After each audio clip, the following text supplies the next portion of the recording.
Today's episode is brought to you by our presenting sponsor, Acorn TV. With Acorn TV, you can stream world-class television from Britain and beyond. Try Acorn TV free for 30 days by going to acorn.tv and using my promo code ONCE. This podcast details true crime cases. It contains adult themes and may contain descriptions of violence. It is not intended for children. Listener discretion is advised.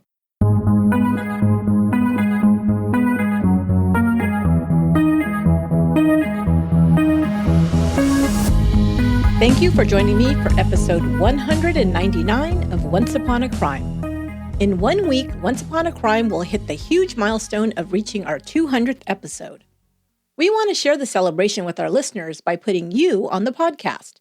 I'll be releasing a special Ask Me Anything episode, and we want your recorded questions to play on the show. If you have a question about a case we've covered, my thoughts on something I maybe haven't yet covered, a question about true crime podcasting in general, or anything else, you can record your question and you might hear it played for our audience. You can head over to our website, truecrimepodcast.com, and once there, just look for the red microphone in the lower right-hand corner of the homepage. Click on it to send a voicemail with your recorded question. Please submit your question by March 31st for a chance to have it played on our upcoming special episode. Thanks. On the second installment of the series Chopped, I continue the theme of chefs, cooks, and restaurateurs who turned away from the stove and toward a life of crime. This time I'll tell you about a career criminal who was given a second chance in life by none other than celebrity chef Gordon Ramsay. Ramsay, who himself experienced a rough upbringing, decided to use his fame to train and mentor a group of hardened criminals to cook and run a successful food service business. One of the men who Ramsay thought had promise was 33-year-old Anthony Kelly, who had spent 16 years of his life in and out of prison. But Ramsay would soon discover that taking a group of inmates and molding them into a cohesive, successful team was more challenging and fraught with danger than nearly anything else he'd undertaken in the 3 decades he'd been in the restaurant game. Would Ramsay be able to rehabilitate Kelly and the other prisoners on his team? Or would they return to a life of crime once the cameras stopped rolling? This is Chapter 2 of Chopped, the story of Anthony Kelly and Gordon Ramsay's Bad Boy Bakery.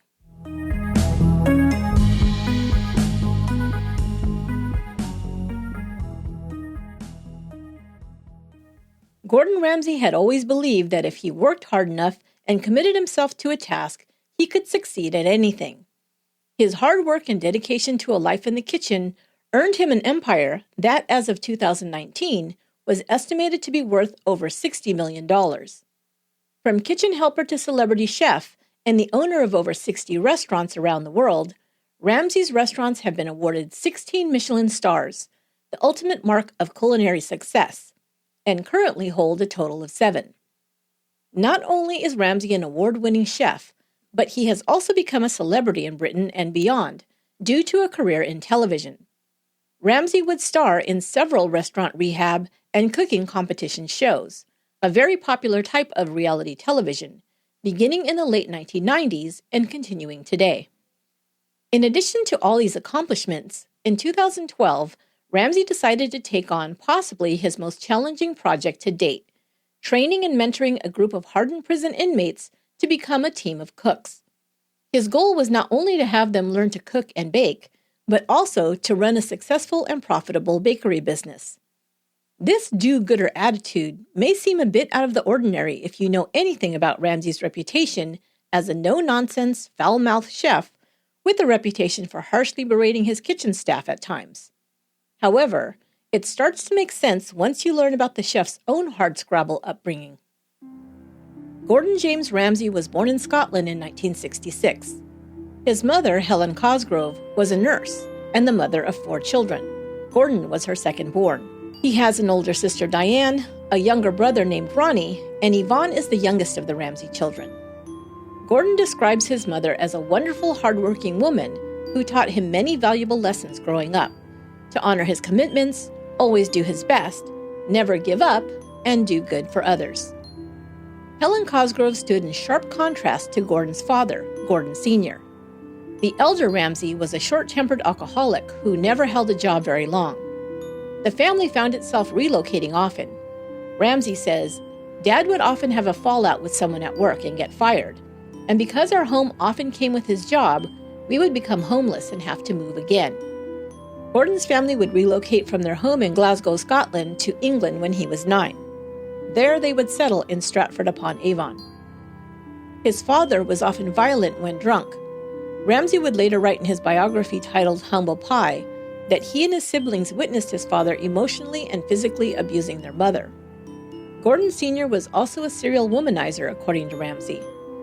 There were times when the police were called to break up one of his father's tirades, and his mother was taken to the hospital for her injuries. The Ramsay children were also briefly placed in a children's home.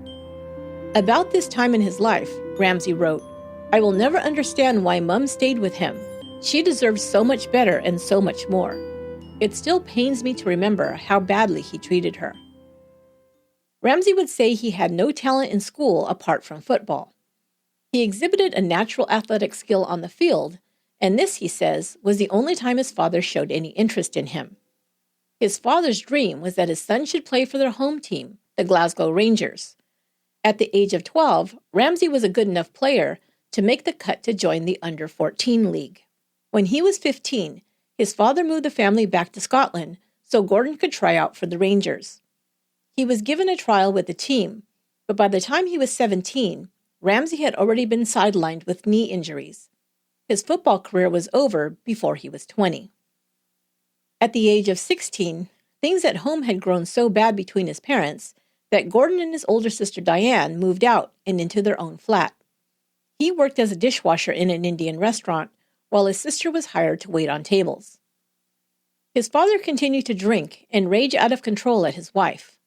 One night while Helen slept, her husband threw scalding milk on her and then dragged her downstairs to continue the assault. The police were called, and once again, Helen was admitted to the hospital to be treated for her injuries. This time, however, the Women's Aid Organization stepped in to help. They provided a safe place for Helen and her 2 children who still lived at home, Ronnie and Yvonne, to get away from her abusive husband. They remained there for 6 months. Later, when Gordon Sr. moved out of their home, Helen returned. She discovered that during her absence, her husband had destroyed the place. He'd also left a note behind, addressed to her. It read, "One night when you're least expecting it, I'll come back and finish you all off."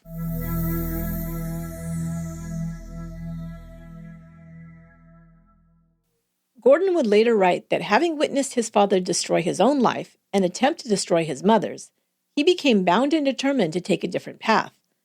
Gordon had always been driven to succeed and highly competitive. Now he channeled that drive to push himself to great success. He prided himself on being able to learn and excel at anything he set his mind to, and would work harder than everyone else to be the best. Ramsay had been employed in restaurants for a few years by now, and had watched the chefs closely to learn how to cook. He worked every shift he could, and made himself invaluable to the chefs in order to have a chance to be trained by them. At age 19, he took his mother's advice and applied to culinary school.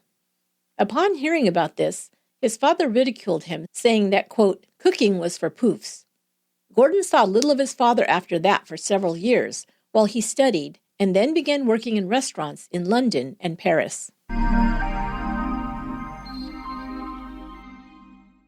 Today's presenting sponsor is Acorn TV, our favorite British streaming service providing world-class television from Britain and beyond. We invite all our listeners to support Acorn TV because your support allows us to keep our show free for you. Acorn TV is a commercial-free, yay, streaming service that's rooted in British television. From award-winning series across genres, including mysteries, dramas, comedies, and documentaries, Acorn TV has something you'll love. You can even watch Acorn TV originals you won't find anywhere else. You can download the Acorn TV app or watch right from your computer. I do both. I've been watching the recently released series, The Cry, a psychological thriller starring Jenna Coleman. If you loved Jenna Coleman in Victoria or Doctor Who, you'll be mesmerized by a portrayal of a young mother whose life is upended when her baby goes missing. The Cry has it all: drama, intrigue, and suspense, along with top-notch acting. Like me, you'll be hooked. Watch The Cry and thousands of hours of other great content rooted in British television with Acorn TV.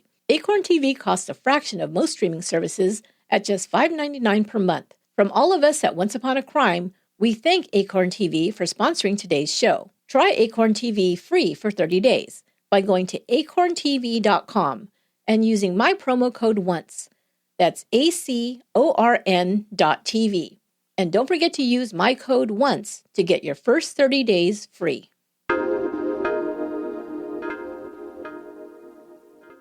There is no one-size-fits-all when it comes to caring for our hair. My hair borders on curly, and yet I still struggle with fine hair and flyaways. Luckily, Prose knows all hair types are different. That's why they've created an online in-depth quiz to create just the right hair product for each person. I took the quiz. It was fun and easy, and Prose discovered that my hair needed extra hydration as well as smoothing to look its very best. Now I love my hair again. It's shiny and healthy, and Prose even added ingredients into my formula to add volume as well. Amazing! You too can get your own unique personalized formula to address your specific hair needs. Trust me, you're going to fall in love with your hair again when you use Prose. With over 50 billion formula combinations, Prose will determine a blend of ingredients for your perfect shampoo and conditioning needs. And if you're not 100% positive Prose is the best hair care you've ever experienced, they will take the products back, no questions asked. Prose is the healthy hair regimen with your name all over it. Take your free in-depth hair quiz and get 15% off your first order today. Go to prose.com/once. That's prose.com/once for your free in-depth hair quiz and 15% off. After attending North Oxfordshire Technical College, Gordon Ramsay began his culinary career working in restaurants, first in London, then Paris. Ramsay's ultra-competitive nature always drove him to be the best at whatever he was doing. Now he worked 17-hour shifts and took almost no time off, but spent all his time working to learn the craft. Ramsay found he rather enjoyed when the chef would yell and berate the staff, expecting nothing less than perfection in the kitchen. This was the thrill of the challenge Ramsay hadn't experienced since his footballer days. It excited him and made him work even harder to succeed.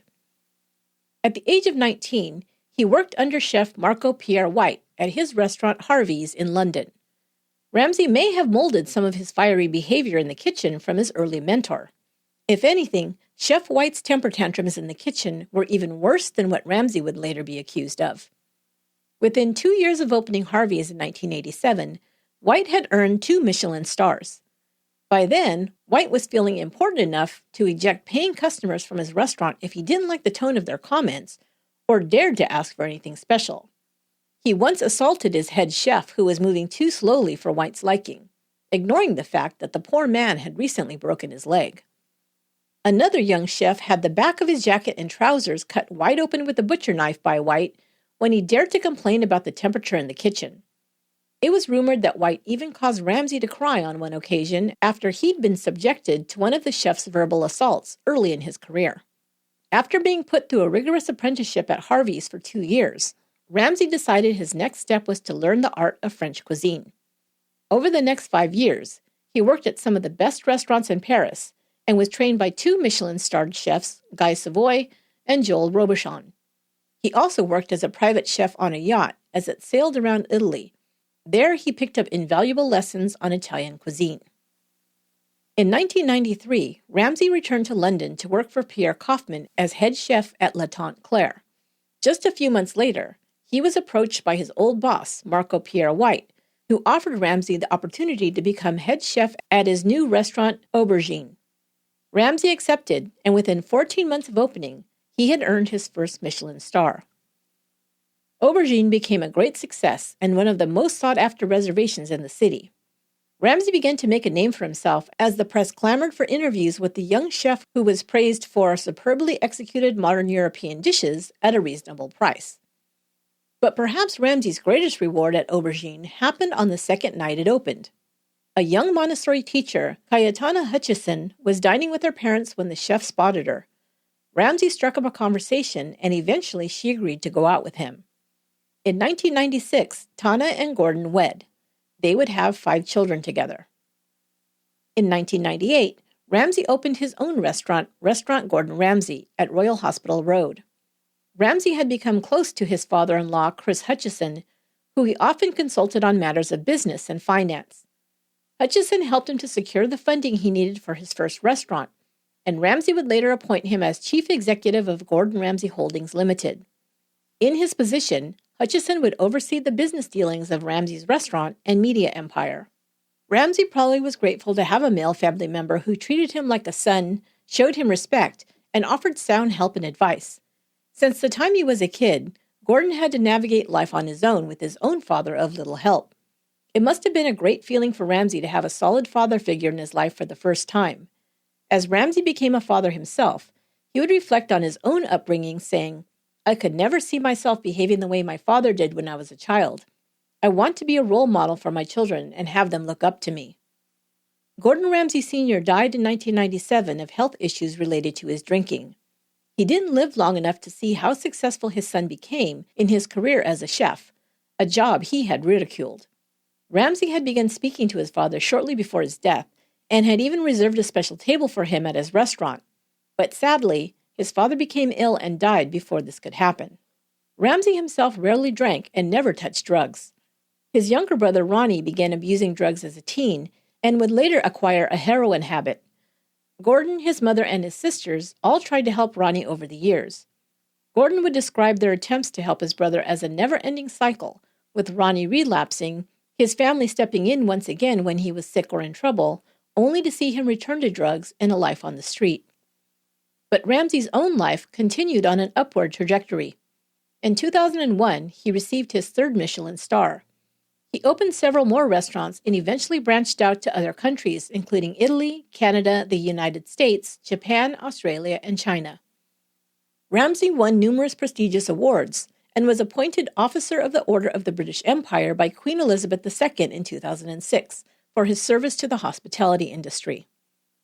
Ramsay's television career began in the early 2000s when he appeared first as a celebrity judge on British cooking competition shows. He also appeared in 2 documentaries about the restaurant industry, Boiling Point and Beyond Boiling Point. In 2001, he was featured in his first televised series, Faking It, a reality show that followed Ramsay as he mentored young chefs. It would win a BAFTA, the British Academy of Film and Television Arts Award. In all things, Ramsay strived to be the best. He described his drive, bordering on obsession, to earn the most Michelin stars, have the highest television ratings, and sell the most books, although he reluctantly admitted that he could never outsell celebrity chef Jamie Oliver when it came to cookbooks. But it appeared that no one had more cooking shows on television than Gordon Ramsay. In 2004, Ramsay's Kitchen Nightmares debuted in Britain. In 2007, the U.S. version would begin its first season. Kitchen Nightmares was soon followed by the even more popular series Hell's Kitchen, The F Word with Gordon Ramsay, and Master Chef, all drawing in large audiences in Britain, the United States, and beyond.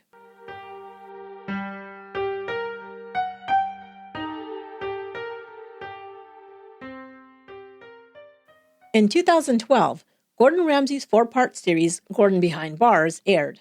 The series followed Chef Ramsay as he entered London's Brixton prison to launch a program to teach a group of inmates how to run a kitchen and produce food items to sell outside prison walls. Brixton Prison has been in existence for over 200 years.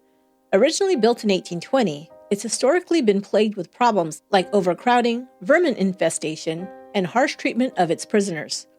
Today, it has become a Category C training establishment.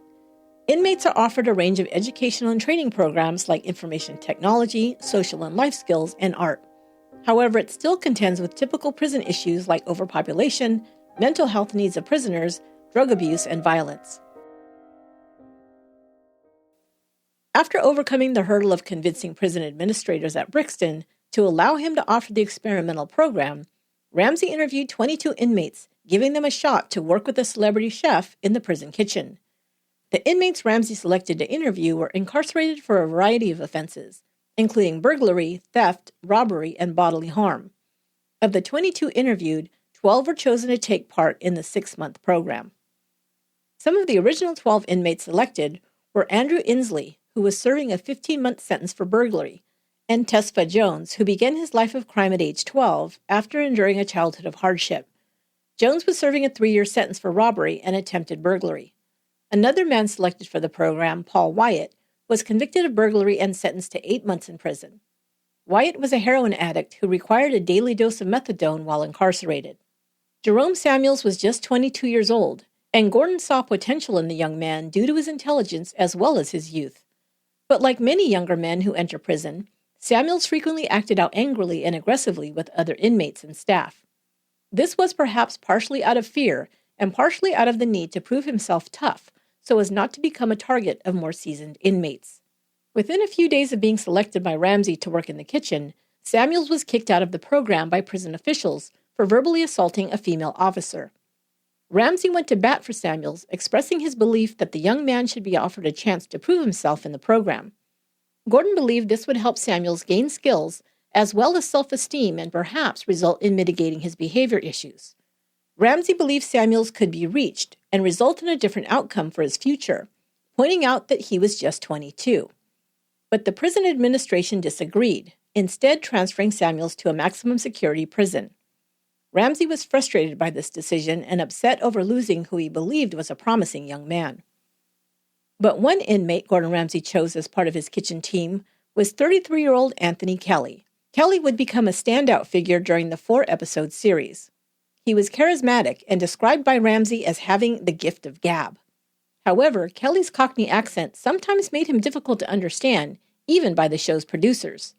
Kelly's screen time was often punctuated by subtitles, some of which simply read, unintelligible. Anthony Kelly was born in 1978 and raised in Canning Town at the East End of London. His father was a sailor from Liverpool. Kelly's mother would give birth to 5 children.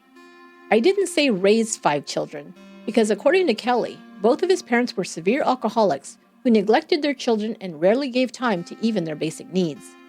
His mother and father were frequently drunk and fought constantly, Kelly says. It wasn't unusual for one of them to pull out a knife or a broken bottle against the other.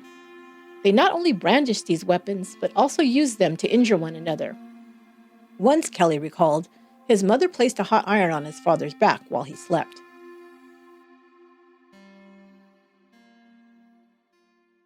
Kelly's childhood was chaotic, to say the least.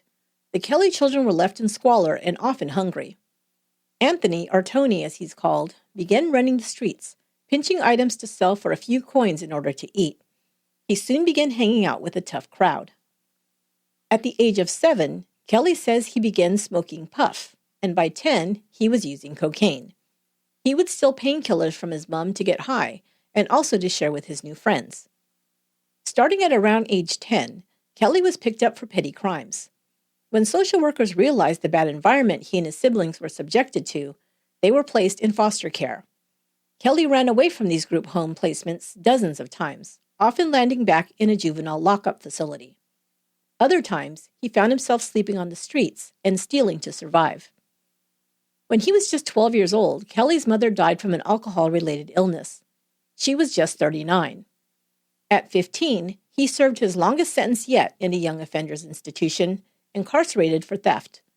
During this time, Kelly was designated by juvenile authorities as, quote, a prolific and priority offender. Thus began a pattern of poverty, petty crimes, and then more serious felonies, followed by incarceration. This became a revolving door for Kelly. He had been in and out of various correctional institutions for 16 years by the time he met Gordon Ramsay. When Ramsay plucked him out from among 800 other inmates at Brixton prison, Kelly was serving a 30-month sentence for commercial burglary and dangerous driving. He was also the father of 2. One of his children was just an infant. Kelly, like most of the other inmates chosen, had no experience in the kitchen and could barely boil water, but was an eager participant.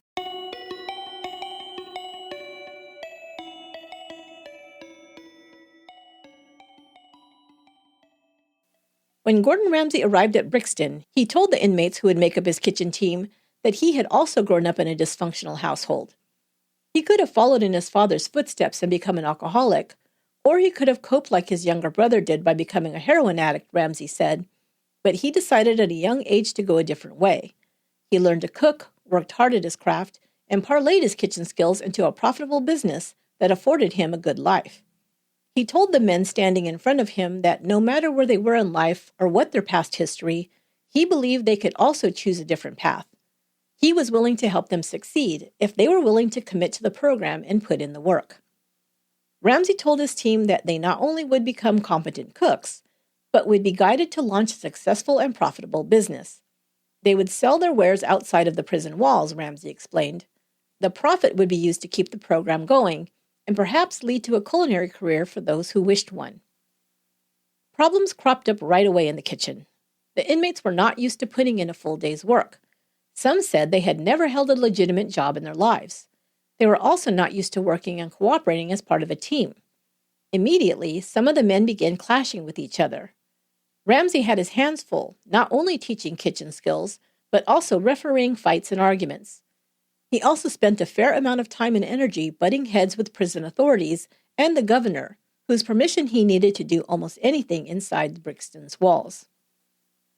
Just changing the daily routine for prisoners could make inmates anxious and set off behavioral issues. Many of the inmates had spent their formative years incarcerated and had become institutionalized. They were used to living under strict guidelines with a rigid schedule, and for some, varying these parameters even a small amount could cause them to react negatively or even violently. Several of the officers and administrators in the prison thought Ramsay was getting in over his head and were not supportive of the kitchen program. They believed he was setting himself up for disappointment. In short, they expected the program and the prisoners to fail. But Ramsay was a person who never gave up on himself or his own lofty goals. Now he also dug in his heels and would not give up on his team. What the chef witnessed was a group of adult men who were sitting in their cells, wasting their lives watching television and being idle most of the day. He wanted to give them, perhaps for the first time in their lives, a challenge they could either rise to or not, but either way, he wanted to provide the experience of doing more to have more. Ramsay modeled for the men by words and actions that he believed they could succeed. Some of the men would later express that having Gordon Ramsay believe in them, even while he was berating them to do better, helped them to believe in themselves. For some, this was the first time they cared about not only their own future, but the future of a team they were part of. Naming their enterprise Bad Boys Bakery, the men were taught to make baked goods, sandwiches, and wraps. The food was well received by the public and sold well, but eventually they decided to focus on a couple of specialty baked goods instead of a large menu. With this new model, Ramsay was able to secure a contract with Cafe Nero locations around South London. The coffee shop agreed to stock Bad Boys Bakery's cakes and lemon tart slices in 14 of their locations. The bakery continued to be run inside the prison after the 7-month Gordon Ramsay-led venture ended. It is now overseen by Working Links, a welfare-to-work program. Visiting the bakery, you would never guess it is inside a prison and that the men creating all these wonderful breads and cakes are actually prisoners, Alex, head of the social pantry, said. I really enjoy heading into the bakery. It is a hive of activity, always lively and fun. It is great meeting the guys, hearing about the skills they have learned, and how baking has changed their jail time. For lots of them, baking is new, and they enjoy being given the opportunity to learn their skills. The bakery's customers are encouraged to consider employing the inmates upon their release. Some of Gordon Ramsay's original 12 bakers have gone on to careers in the culinary arts. Iqbal Wahab, the owner of one of London's top restaurants, Roast, was introduced to inmate Andrew Inslee through the show Gordon Behind Bars. After his release, Inslee landed a position at Wahab's restaurant. Tesfa Jones had joked when he was selected for Ramsay's team, maybe I'm the next Gordon Ramsay. Maybe I'm the black Gordon Ramsay. Jones impressed the chef enough to be given a tryout at Ramsay's savory restaurant. His trial was a success, and he was hired on as a cook. Paul Wyatt was also given a tryout at Savory, but ended up losing his job when he relapsed into his heroin habit. Anthony Kelly's life after release had its ups and downs. Sprung from prison in 2012, Kelly was determined to go straight, and for the first time became a responsible husband and father. He credited Ramsay's influence, saying he was clean for the first time since the age of 10. I owe Gordon a lot, Kelly said. He was a totally genuine person, and I'm grateful for the opportunity he gave me. But then Kelly laughed, saying, I was never going to be no cook. Instead, he spent time giving back to the community by mentoring other incarcerated youth. He would try and convince them to take another path in life by describing his own history and his 16 years behind bars. The man with the gift of gab also began an acting career.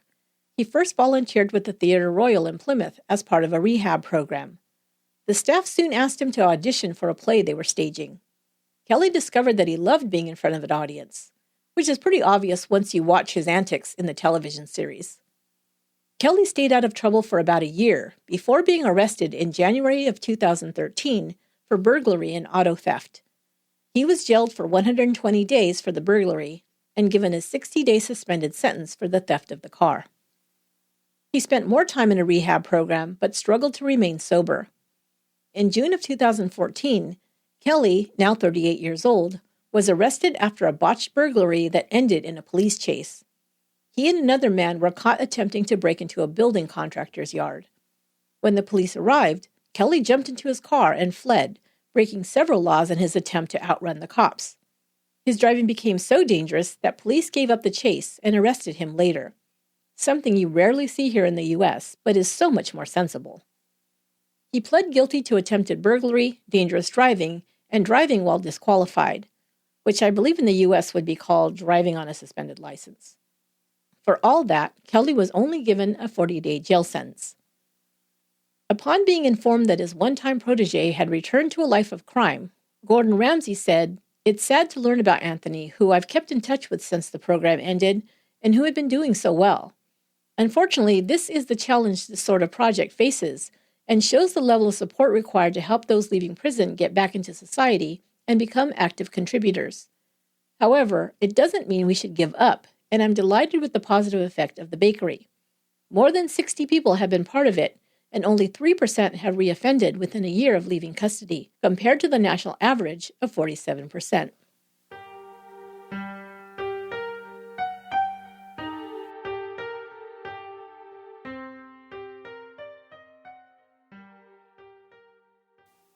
But Kelly was given one more shot at changing his life.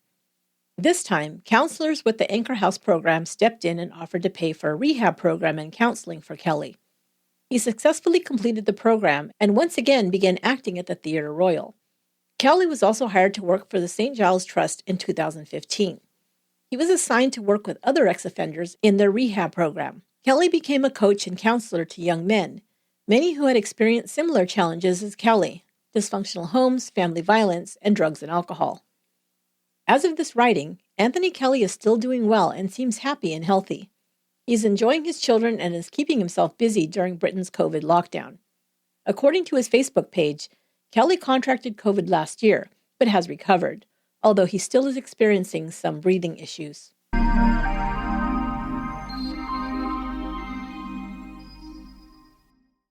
Ana Luisa creates sustainably crafted, beautiful jewelry starting at $39 with no luxury markup.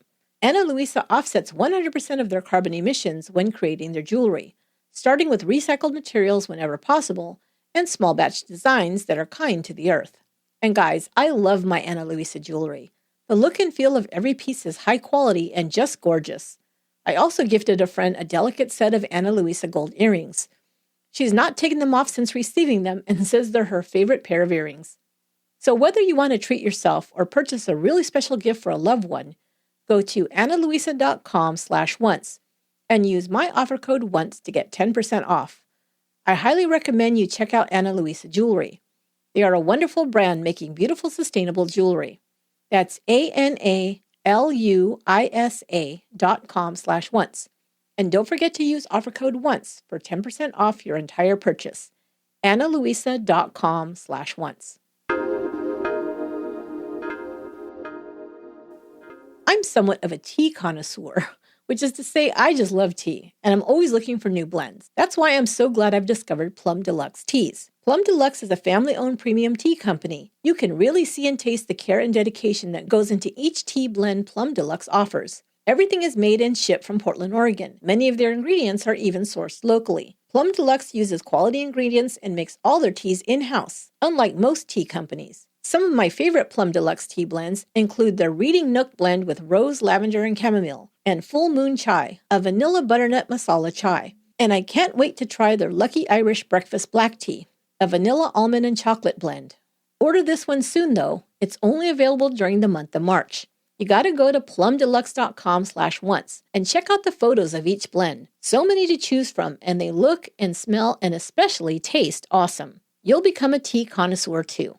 That's plumdeluxe.com/once to shop their amazing selection of premium teas blended to perfection. And enter VIP code ONCE at checkout for 10% off your purchase. Or if you like getting surprises in the mail, join the tea club and get a 20% off code on additional teas and accessories. And thanks for supporting the show.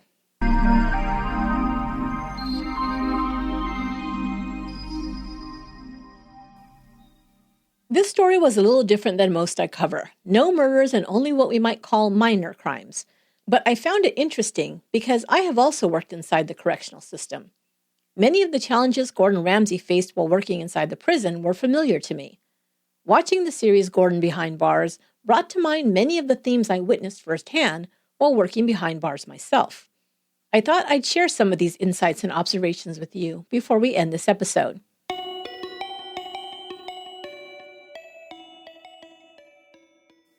First of all, you may be surprised to learn that contrary to what you might think listening to this podcast, I am not without sympathy for some criminals.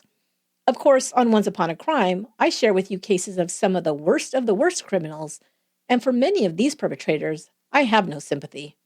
However, I realize that most people who are incarcerated are not serial killers, unrepentant child killers, etc.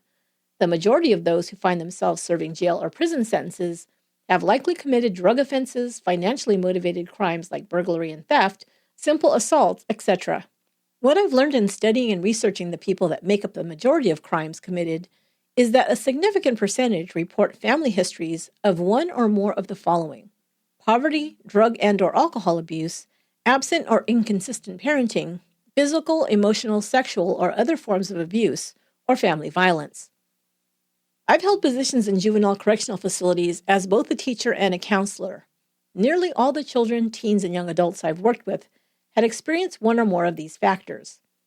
In addition, many had undiagnosed or misdiagnosed emotional or mental issues, learning disabilities, inconsistent attendance in school, and were in poor health. What I observed were young people who had started out at a detriment due to their home life and/or environment. Many exhibited emotional immaturity, poor impulse control, and limited coping skills.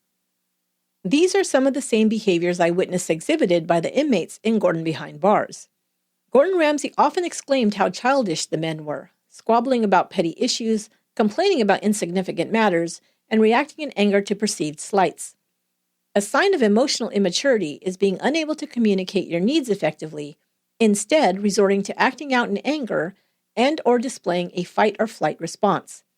This was evidenced on the program, for example, when one inmate or another became frustrated and began yelling and threatening physical harm, fight. The other response often exhibited was men quitting and storming out of the kitchen, flight. This response was so common that Ramsay created a rule that anyone who walked out of the kitchen this way would not be allowed to return.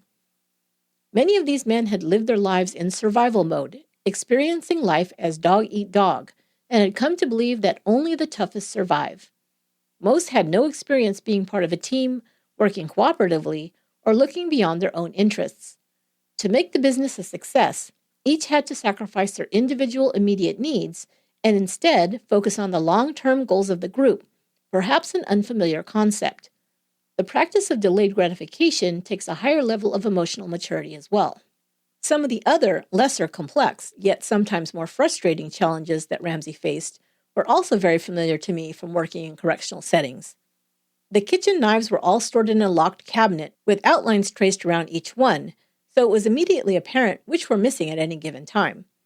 The men expressed feeling insulted by this. Ramsay also complained about the inconvenience of having to lock and unlock the cabinet over and over for the men to simply do their jobs. But he also reminded himself out loud that these men were prisoners, some of whom had committed violent crimes. We had the same kind of accounting system where I worked, but we never would have handed one of our chargers a sharpened knife. As a matter of fact, I audibly gasped when I saw that they allowed the inmates to walk around the kitchen with 10-inch butcher knives. No, the items we kept such a close eye on and counted at the beginning and the end of each class period were pencils. We also had to inspect each pencil when it was turned in. The students I taught in the juvenile correctional facility would attempt to break off a piece of a pencil and affix the metal band with the eraser to the broken end. They would then attempt to smuggle out the broken piece of the pencil back to the unit with them. Of course, this could be sharpened and fashioned into a weapon, so we had to be very careful to account for every piece of pencil. Fights among inmates, of course, are common. Ramsay balked at being given a whistle to blow in case of emergency. Maybe he didn't believe that actual physical danger was likely to happen. If so, he was quickly absolved of this naive notion when his kitchen staff immediately almost came to blows. Or maybe he thought he could take care of himself, even if there was a threat of violence. Then he most likely came to realize that he, a camera operator, and one female assistant would be no match for 10 or 12 angry prison inmates. I was lucky during my time working in correctional facilities that I never found myself in serious danger, although I did witness a few fights that were quickly quashed by guards.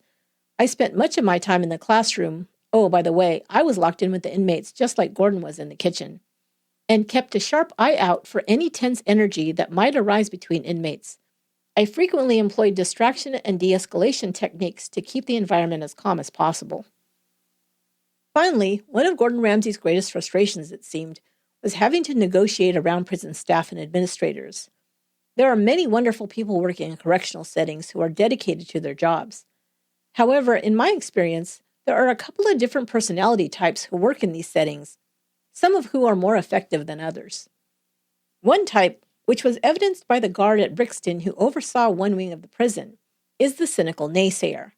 This type has become jaded after dealing with prisoners day in and day out for years, and have decided that the best way to keep them in line is through rigid rules and swift punishment. This guard made no secret of the fact that he thought Gordon's idea was destined to fail, and that these prisoners would never be up for the challenge. He almost seemed to scoff at the idea and had a smirk on his face whenever Ramsay encountered a problem. The second personality type I've witnessed can be a little too lenient with prisoners. They take the position that rewards are the best way to get inmates to cooperate. Ramsay pointed out that the prisoners in Brixton were free to stay in their units all day, lay in bed, stock snack foods to keep in their cells, and were even allowed to have their own television sets. How were these men supposed to learn the value of hard work when they weren't even required to have any sort of job while incarcerated, Ramsay mused. This type of system could be described as all carrot, no stick, and it has been deemed as ineffective for preparing prisoners for life outside of the institution. What does tend to be more effective in rehabilitation programs is addressing issues such as substance abuse and mental illness, and then providing education and job training opportunities along with the support needed to succeed in these goals. Most of the inmates that began Ramsay's program completed it successfully. This was possible, I believe, because Ramsay not only communicated a clear-cut expectations for the men, even though challenging, but also because he expressed his belief that each one of the men could succeed in the task and then provided mentorship and training toward this goal. He was tough on them, but they responded positively to even harsh criticism because, in my opinion, it was a sign of respect that he did expect more from them. He wasn't treating them like children, but like adults who he'd praise for a good day's work and call out when they began to slip. He also reminded them that they weren't just letting him down, but their team as well. More importantly, he pointed out that they were letting themselves down when they weren't giving their very best. Giving someone the opportunity to prove to themselves that they can accomplish more than perhaps they've ever been given credit for before is a powerful motivator, and one I believe that Gordon Ramsay demonstrated effectively in Gordon Behind Bars. As of this writing, Gordon Behind Bars can be viewed on Amazon Prime. If you're interested, give it a watch and let me know your thoughts.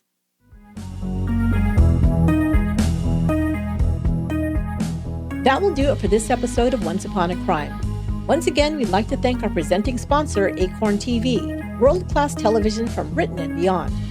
Try Acorn TV to stream ad-free shows and movies free for 30 days by going to acorn.tv and using my promo code ONCE. Next week is our 200th episode, and it's a doozy. It's got it all: serial murder, a female killer, and an off-the-chain crazy case from the history books. You won't want to miss it. Also, I'll be featured on an upcoming episode of the podcast, Podcasts We Listen To. I believe the episode will be out the week of March 15th, possibly even on St. Patrick's Day. So raise a glass of Jameson or a mug of green beer and take a listen. That's Podcasts We Listen To. You can also join their Facebook page to talk about all your favorite podcasts and find others you'll love. And don't forget to get your question in for our 200th episode celebration bonus Q&A show. Go to truecrimepodcast.com and click on the red microphone in the corner to record your question to have it played on the special episode. Once Upon a Crime is written, produced, and edited by me, Esther Ludlow. Our administrative and research assistant is Lorena Garcia, and original music is by Aaron Michael Goldberg. Until next time, be good to one another.